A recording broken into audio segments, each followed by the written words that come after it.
Shalom, damai sejahtera bagi umat Tuhan, di mana saja Anda berada.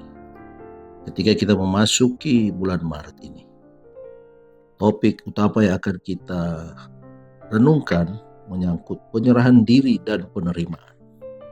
Untuk itu, mari kita berdoa.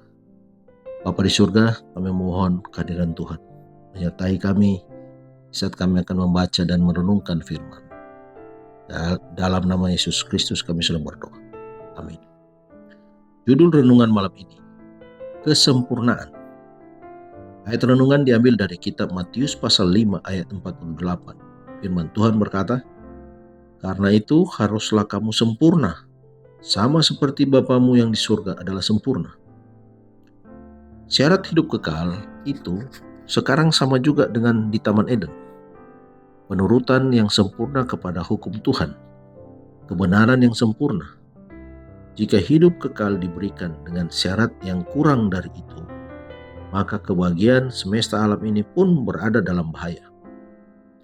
Jalan akan terbuka bagi dosa dengan segala derita dan sengsaranya menjadi kekal selamanya.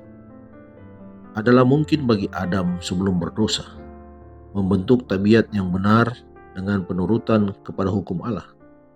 Namun dia tidak berhasil melakukan ini. Dan karena dosanya keadaan kita pun lemah, sehingga kita tidak dapat membuat diri kita sendiri benar. Oleh karena kita penuh dosa dan najis, kita tidak dapat menurut hukum yang suci itu dengan sempurnanya. Kita tidak mempunyai kebenaran kita sendiri yang dapat memenuhi segala tuntutan hukum Allah itu. Tetapi Kristus telah menyediakan jalan kelepasan bagi kita. Dia hidup di dunia ini di tengah pencobaan dan godaan, sama seperti yang kita hadapi. Dia menghidupkan satu kehidupan tanpa dosa. Dia mati untuk kita, dan sekarang dia mau mengangkat dosa-dosa kita, lalu memberikan kebenarannya kepada kita.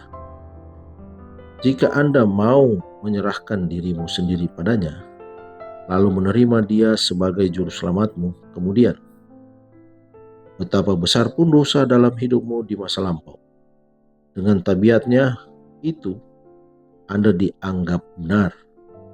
Sifat-sifat Kristus akan menggantikan tabiatmu, dan Anda diterima di hadapan Allah, bagaikan seorang yang tidak pernah berdosa.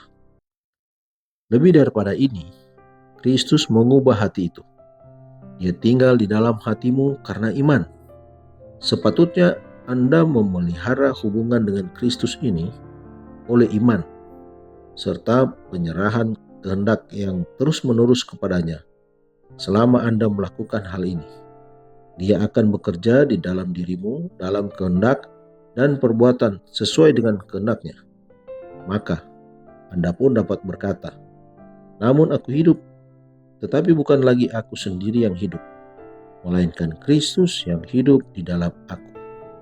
Dan hidupku yang kuhidupi sekarang di dalam daging adalah hidup oleh iman dalam Anak Allah yang telah mengasihi aku dan menyerahkan dirinya untuk aku." Dicatat dalam buku Galatia pasal 2 ayat 20. Demikianlah Kristus berkata kepada murid-muridnya, "Karena bukan kamu yang berkata-kata, melainkan Roh Bapamu, Dia yang akan berkata-kata di dalam dirimu." Dicatat dalam buku Matius pasal 10 ayat 20.